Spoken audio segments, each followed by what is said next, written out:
Observaciones del autor. El cuadro que ofrece mi primera observación es terrible, y yo mismo me horroricé la primera vez que vi al infortunado al que se refiere. Y entonces sentí más que ahora la necesidad de enseñar a los jóvenes todos los horrores del precipicio al que voluntariamente se arrojan. El de relojero era sabio y había gozado de buena salud hasta la edad de 17 años. A esta edad se entregó a la masturbación, que él repetía todos los días, a menudo hasta 3 veces.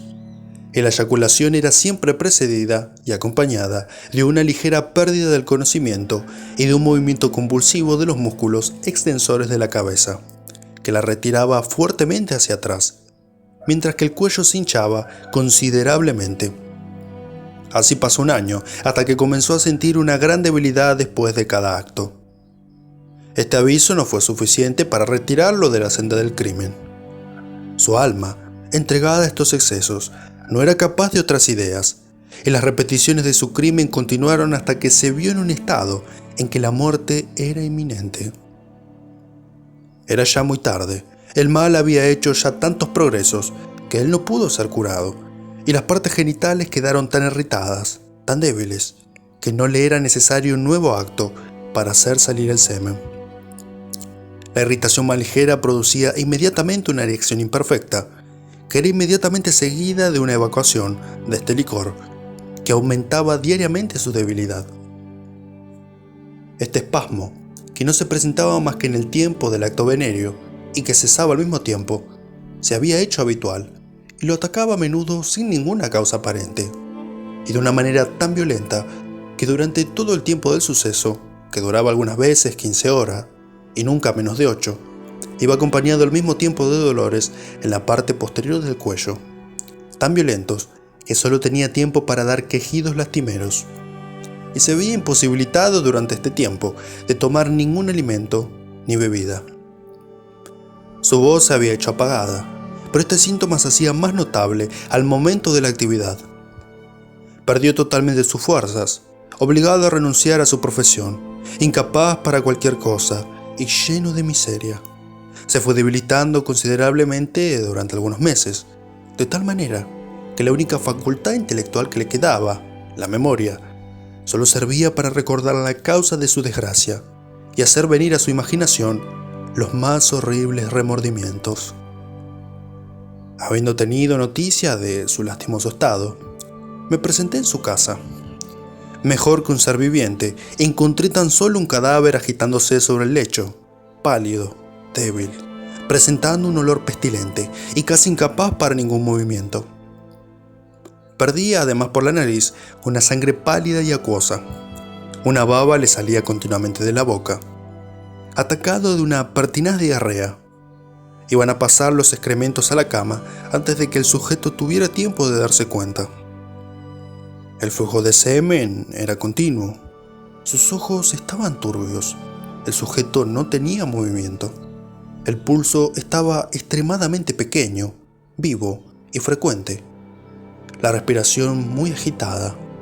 El enflaquecimiento excesivo, exceptuando en los pies que comenzaban a hacerse edematosos. El desorden del espíritu no era menor. Sin ideas, sin memoria, incapaz de ligar sus palabras, sin reflexión, sin quietud sobre su mente. No presentaba otro sentimiento que el de dolores que se presentaban con todos los episodios, por lo menos cada 3 días. Convertido en un ser muy parecido al bruto, presentando un espectáculo que no podía concebirse sin horror, daba trabajo el recordar que aquel desgraciado pertenecía a la especie humana. Para el tratamiento de este infeliz recurría a la ayuda de remedios fortificantes, para destruir estos violentos episodios espasmódicos, que se presentaban muchas veces con violentos dolores. Él murió al cabo de algunas semanas, en junio de 1757, edematoso por todo el cuerpo. Todos los que se entregan a este odioso y criminal vicio no son castigados tan cruelmente, pero muchas veces se resiente poco más o menos. La frecuencia de los actos, la variedad de los temperamentos y muchas y extrañas circunstancias ocasionan diferencias considerables. Los males que he visto más a menudo son: 1. Un desorden total del estómago. que se anuncian algunos como pérdida del apetito o por apetitos irregulares, mientras que en otros por dolores vivos, sobre todo en el tiempo de la digestión, por vómitos habituales que resisten a todos los remedios, mientras el sujeto continúe en sus perniciosos hábitos. 2. Una debilidad de los órganos de la respiración, de donde resultan a menudo toses secas, alteraciones en la voz, cansancio cuando se da un movimiento un poco violento. Y 3. Una relajación total del sistema nervioso. No es necesario conocer mucho la economía animal para comprender que estas 3 causas pueden producir todas las enfermedades que hemos mencionado y las que más adelante veremos. Y la experiencia prueba que unas y otras se presentan todos los días. Los primeros accidentes que resultan en los masturbadores son, además de los que acabamos de indicar, una disminución considerable en las fuerzas, una palidez más o menos considerable, algunas veces un color ligeramente amarillento, otras erupciones en forma de botón que no pasan sino para ser sucedidos por otros y que se reproducen considerablemente por toda la cara, pero sobre todo en la frente, en las sienes y cerca de la nariz. Una debilidad considerable, una sensibilidad asombrosa a los cambios de temperatura y estación, sobre todo al frío, un decaimiento marcado en la visión, una disminución considerable de todas las facultades, sobre todo de la memoria. Yo conozco muy bien, me escribe un paciente, que este pernicioso vicio me ha disminuido la fuerza de las facultades y sobre todo la memoria. Me permitiré insertar aquí los fragmentos de algunas cartas, que reunidas forman un cuadro bastante completo de los desórdenes físicos producidos por la masturbación y que no pude insertar en las primeras ediciones de esta obra por la lengua en la que escribía. Yo he tenido la desgracia, como otros jóvenes, es en la edad madura en la que escribe, de entregarme a un vicio tan maligno para el cuerpo como para el alma. La edad, ayudada de la razón, ha corregido, después de algún tiempo, este miserable vicio. Pero el mal está hecho. A la afección y sensibilidad extraordinaria del sistema nervioso y a los accidentes que él ocasiona, se añaden una debilidad, un malestar, un estado especial que me iba deteriorando continuamente. Yo estoy minado por una pérdida de semen casi continua. Mi cara se hace casi cadavérica, pues está pálida y plomiza. La debilidad de mi cuerpo hace difíciles todos los movimientos. La de mis piernas es a menudo tal que muchas veces apenas puedo sostenerme derecho y no me atrevo a salir de mi habitación. Las digestiones se hacen tan mal que la nutrición apenas es posible y muchas veces arrojo por medio del vómito lo que pocas horas antes he introducido en el estómago. El pecho se llena de flemas, cuya presencia me coloca en un estado de angustia, y la expectoración es su consecuencia. He aquí un cuadro recopilado de mis dolencias, aún aumentadas por la triste certeza de que el día que viene serán tan peligroso como el que pasó. En una palabra, yo no creo que jamás una criatura humana haya sido afligida de tantos males como yo. Si la providencia no lo remedia, muy pronto la muerte pondrá término a tan gran desventura.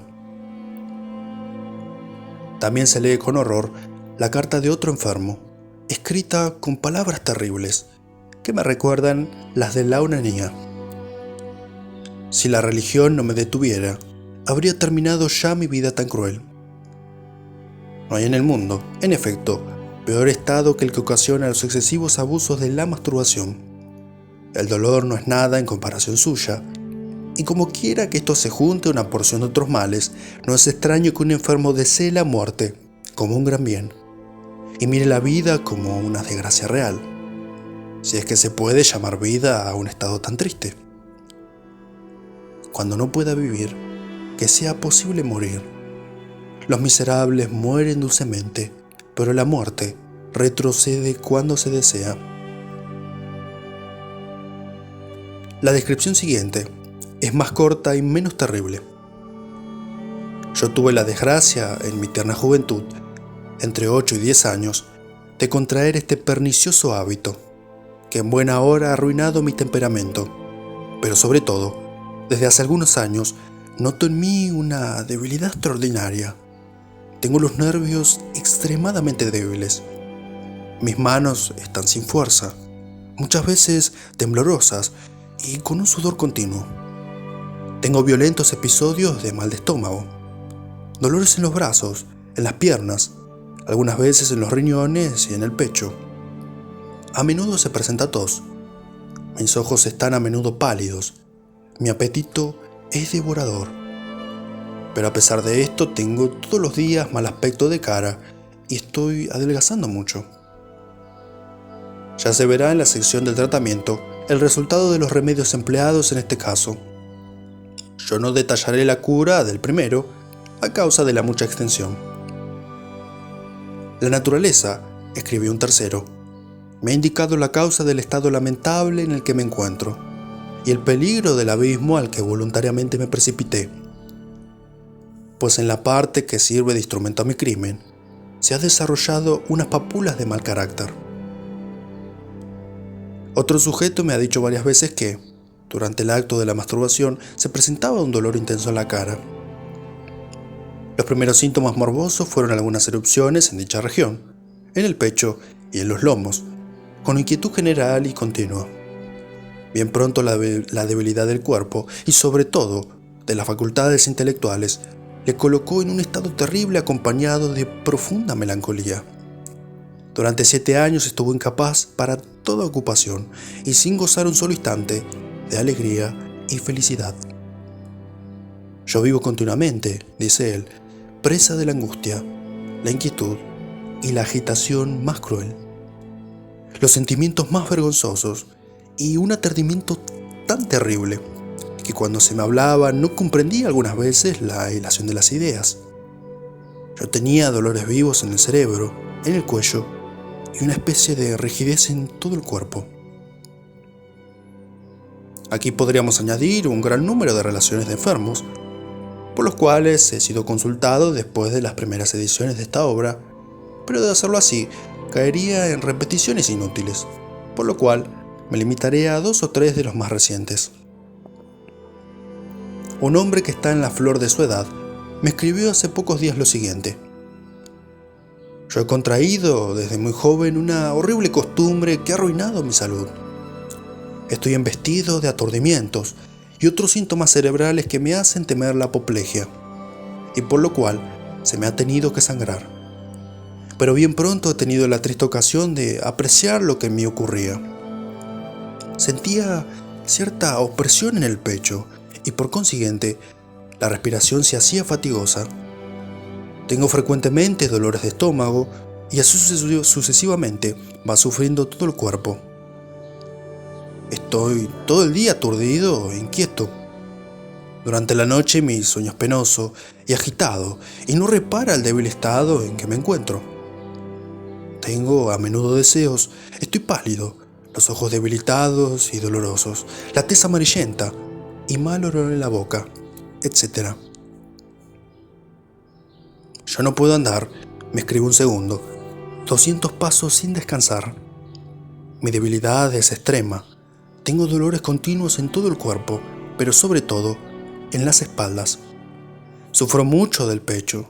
He conservado el apetito, pero esto no deja de ser un nuevo mal, pues se presentan los dolores de estómago después de que he comido acompañados de vómitos que me hacen arrojar cuantos alimentos he ingerido. Si leo 1 o 2 páginas, mis ojos se llenan de lágrimas y me hacen sufrir. A menudo se presentan movimientos involuntarios. El hilo flácido del escroto, todo aquel que es incapaz de tener una erección, en efecto, deja salir el semen, al tocarlo con la mano, pero no eyacula en absoluto, estando tan reducido y manipulado que los ojos pueden juzgar de la fuerza del sexo. Se encontrarán en el transcurso de esta obra los detalles y resultados del tratamiento en este caso, uno de los más notables de todos los enfermos que he visto. Un tercero, que se había entregado a la masturbación a la edad de 12 años, parecía más bien atacado de las facultades intelectuales que en la salud corporal. Yo siento, decía el mismo enfermo, disminuir mi calor considerablemente. El sentimiento es considerable en mí. el fuego de la imaginación ha disminuido notablemente. El sentimiento de la existencia es infinitamente menos vivo. Todo lo que me sucede me parece un sueño. Apenas puedo concebir ni menos recordar las ideas. En una palabra, me siento desfallecer aún conservando el sueño, el apetito y bastante buen semblante. Una consecuencia no rara es la hipocondría. Y si los hipocondríacos se entregan a esta práctica, empeora todos los síntomas del mal y se hace totalmente incurable. Yo he visto presentarse los síntomas convulsivos más enmarcados como consecuencia de la reunión de estas dos causas. Y las observaciones reiteradas me han demostrado que muchos de los ataques de delirio y de manía que se presentan en los hipocondríacos son debidos a la masturbación. El cerebro, debilitado por esta doble causa, pierde insensible y gradualmente todas sus facultades, y los enfermos caen al fin en una invencibilidad que solo se suspende en algunos ataques de frenesí. En las memorias de los curiosos de la naturaleza, hablan de un hombre melancólico que, siguiendo el consejo de Horacio, buscaba algunas veces en el vino el modo de disipar sus tristezas, y que habiéndose entregado luego a otro género de placeres en los primeros días de un segundo casamiento, cayó en una manía tan terrible que falleció al cabo de algunos días. Hakim nos ha comunicado en sus comentarios a las obras de Racés la historia de un melancólico, al cual los excesos del mismo género le hicieron caer en una extenuación acompañada de manías que en poco tiempo pusieron fin a su existencia. Se sabe que los arrebatos epilépticos, acompañados de una efusión de licor seminal, producen resultados más terribles que los otros. El coito excita los efectos del mal de los que están sufriendo las secuelas de los excesos venéreos, y esta es la causa a la que atribuye Van Swieten el gran desfallecimiento en que caen los enfermos, y los episodios son frecuentes. M. Didier nos refiere la historia de un comerciante que siempre que se entregaba a los placeres de Venus, padecía inmediatamente un ataque de epilepsia.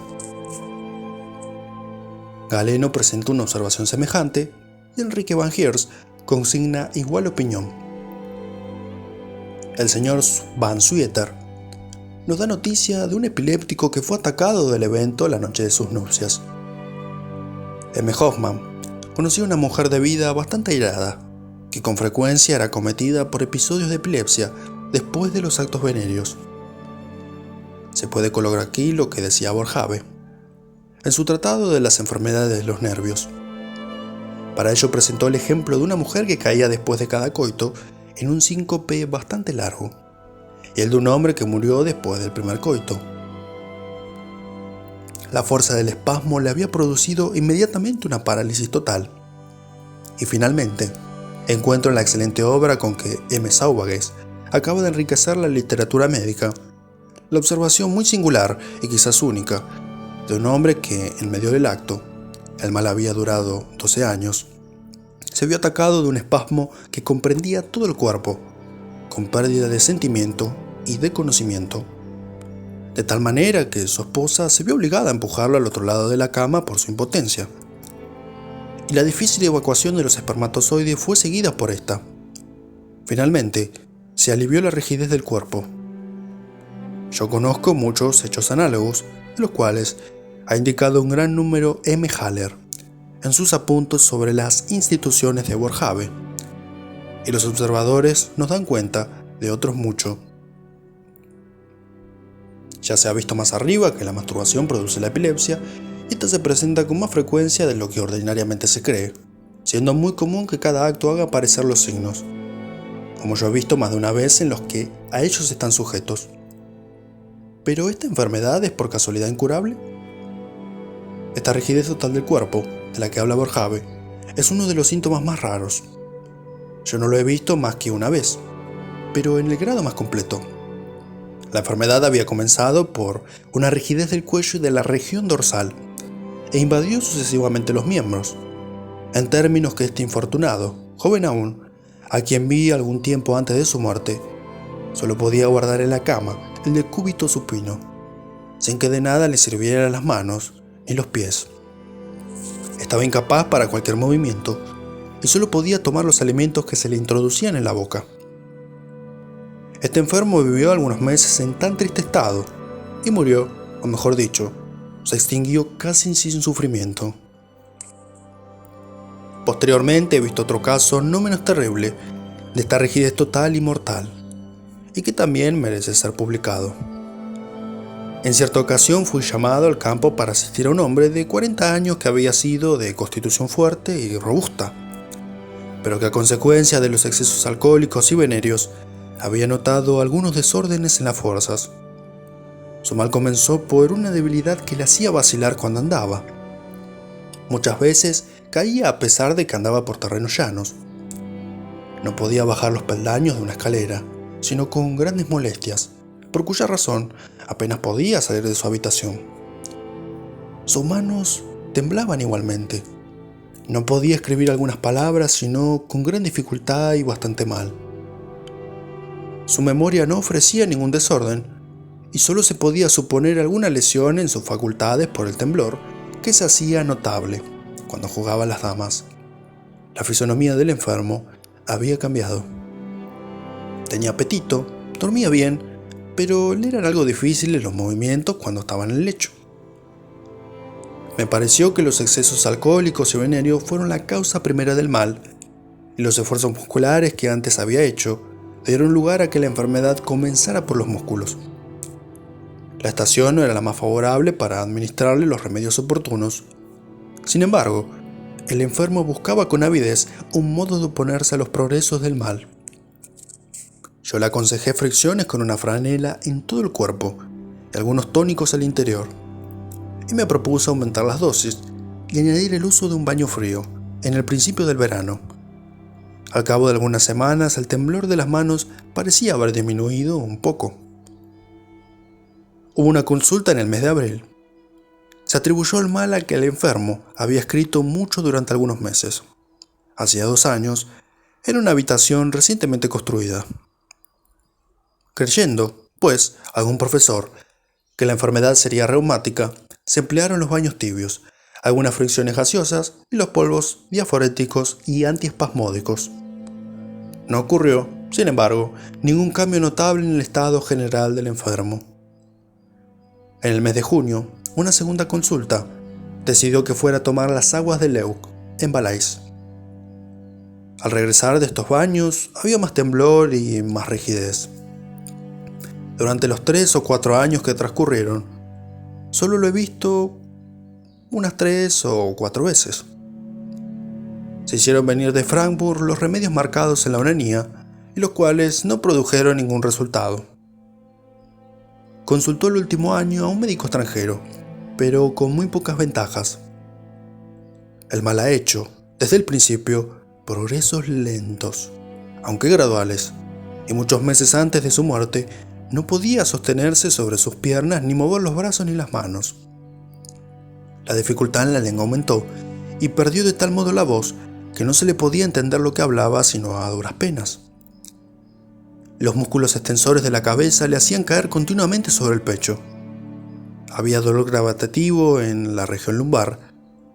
El sueño y el apetito disminuían sucesivamente.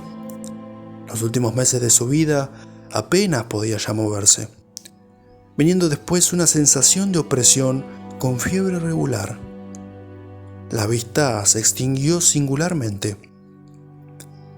Cuando yo le vi por última vez, en el mes de enero, estaba el enfermo que nos ocupa recostado sobre un colchón todo el día y gran parte de la noche. Las piernas extendidas sobre una silla, la cabeza caía a cada instante sobre el pecho. Era necesario que una persona continuamente permaneciera a su lado para ocuparse de hacerle cambiar de actitud, moverle la cabeza, alimentarlo, darle de fumar, sonarle y observar con atención todo lo que decía. A los pocos días estaba reducido a pronunciar las palabras letra por letra, escribiéndolas a medida que las pronunciaba.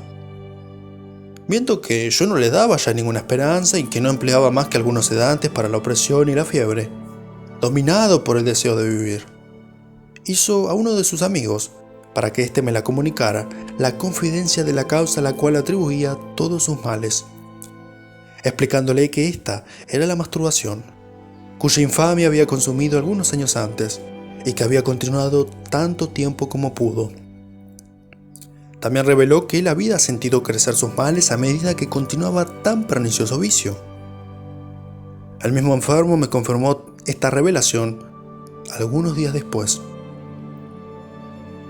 Los excesos de los placeres del amor no producen solamente las enfermedades crónicas, pues engendran a veces las dolencias agudas, no siendo raro que compliquen o hagan cambiar perjudicialmente las enfermedades debidas a cualquier otra causa. Hipócrates nos ha dejado en sus historias de las enfermedades epidémicas la observación de una joven que después de haberse entregado a los excesos alcohólicos y venéreos, fue atacada de una fiebre acompañada de los síntomas más peligrosos e irregulares, y por fin murió. Todo lo que dice Hoffman sobre este tema en particular merece ser publicado. Después de haber hablado de los peligros de los placeres del amor para los heridos, comienza por citar una observación de Fabrizio de Hilden, en la cual se expone que un hombre cohabitó el 10º día de una infección que había terminado el 7º por sudores abundantes, y fue atacado de una intensa fiebre y un temblor considerable, muriendo el enfermo 3 días después. El mismo autor refiere enseguida la historia de un hombre de 50 años, gotoso y entregado a los placeres sexuales y alcohólicos, que hallándose al principio de la convalecencia de una falsa pleuresia, fue atacado inmediatamente después del coito de un temblor general y una rubicundez excesiva en la cara, con fiebre y todos los síntomas de la enfermedad, de la que se había casi curado, pero mucho más intensa que en la primera vez, y corrió su vida a un gran peligro. Habla también de un hombre que siempre que se entregaba a los excesos sensuales, padecía sucesos de fiebre durante muchos días. Concluye con una observación de Bartolín, que vio a un recién casado acometido al siguiente día de su casamiento, después de los excesos conyugales, de una fiebre aguda con gran abatimiento, desfallecimientos, arcadas en el estómago y una sed moderada, desvaríos, insomnio y bastante inquietud. Se curó por el reposo y algunos tónicos. En Echenian vio a 2 jóvenes esposos atacados la primera semana de sus matrimonios de una violenta fiebre continua, con rubicundez e hinchazón considerable de la cara. Uno de ellos tenía un dolor violento en el coxis y ambos perecieron al cabo de pocos días. M. van der Monde describe una fiebre producida por la misma causa, que fue también muy larga y acompañada de los más terribles accidentes, pero cuyo éxito fue más feliz que en el enfermo citado por Hipócrates. Yo no copiaré aquí la descripción que él da, porque es un poco larga, pero aconsejo a los médicos que la lean en su misma obra, que es bastante común. M. de Sauvages describe esta enfermedad bajo el nombre de fiebre ardiente de los novios. El pulso es bastante frecuente y lleno, las orinas encendidas, la piel se pone seca y fría, presentando además una sed intensa, náuseas e insomnio. He visto desde 1761 a 1762 2 jóvenes muy sanos, fuertes y vigorosos, que fueron atacados, el primero en su día inicial, mientras que el segundo el día 2 de su matrimonio, sin escalofrío alguno, de una gran fiebre, con el pulso fuerte y duro, desvaríos frecuentes, pero ligeros movimientos convulsivos, una inquietud constante y la piel muy seca. El segundo presentaba desórdenes en la función urinaria. Yo pensé desde luego que los excesos alcohólicos podrían haber tenido alguna parte en estos accidentes, pero quedé disuadido, al menos con respecto al segundo. Curaron ambos al cabo de 2 días, circunstancia que, unida a la época de la enfermedad y a su índole, no dejan ninguna duda sobre su causa. Otras observaciones me han demostrado que las enfermedades agudas de los masturbadores eran más peligrosas. Su marcha es ordinariamente irregular, sus síntomas más marcados, sus periodos desordenados. No se encuentran recursos en el temperamento. El arte está obligado a hacerlo todo. Y como no existen nunca crisis perfectas, Sucede que después de bastante trabajo, el sujeto cae en un estado de prostración en lugar de restauración, que exige la continuación de cuidados más persistentes para impedir que no recaiga en una enfermedad crónica. El Dr. Fonseca ha publicado algunos escritos sobre este tema. Muchos jóvenes robustos, dice, que se entregan a excesos con las mujeres, son atacados de una fiebre aguda que los devora, o padecen enfermedades peligrosas, de las cuales curan con dificultad. Porque cuando el cuerpo está debilitado por los excesos venéreos, si es atacado de alguna enfermedad aguda, presenta pocas probabilidades para la curación. Un muchacho que apenas tenía 6 años se entregó con tanto furor a la masturbación, que al fin, en lugar de esperma no podía obtenerse sino sangre, cuyo derrame fue bien pronto seguido de agudos dolores y de una inflamación excesiva de todos los órganos de la fecundación. Hallándome por casualidad en el campo, se me consultó sobre aquel enfermo y ordené las cataplasmas emolientes, que produjeron el efecto que yo esperaba. Pero he sabido poco tiempo después que ha muerto a consecuencia de la falsa viruela y producto de los excesos a los que se había entregado en su infancia, contribuyeron en gran manera a la funesta terminación de esta enfermedad. ¿Qué aviso a los jóvenes? Todos los que tienen frecuentes ocasiones de tratar las enfermedades venéreas saben que en los sujetos gastados por la frecuencia de los excesos es más fácil que venga la terminación desastrosa. He visto los más infamantes espectáculos de este género.